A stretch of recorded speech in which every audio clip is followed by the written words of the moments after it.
Yeah, I was going to have a similar comments where basically the technology looks very impressive, but it would have been very nice to see some example applications. So when you talked about gesturing while driving at 220 kilometers per hour, for example, that would be really cool to see, even if it's just a mock-up video of what this could help people with. Also, I would be curious about the competition and pros and cons of your technology. For example, I've seen another company called Thalmic Labs, I think, where they attach the microchip and measure the electric signals in your muscles.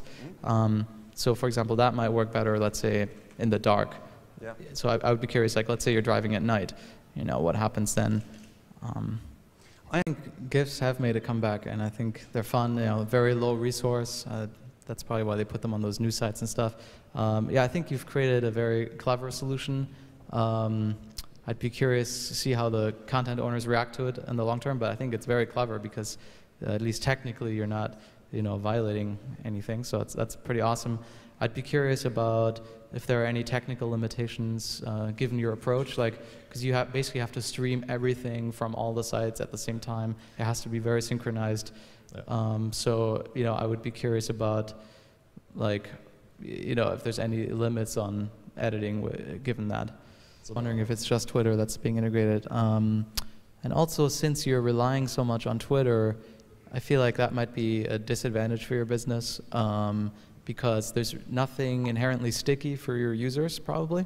Like, they could switch to another service that's similar to yours because you're relying on Twitter. You don't control, you don't own the data, so I think you're kind of at a disadvantage because of that. If they turn off the lights suddenly, we would be completely screwed. No, we have. Do you have lights? Yeah, we have. Yeah, Actually, you have that, right? Yeah.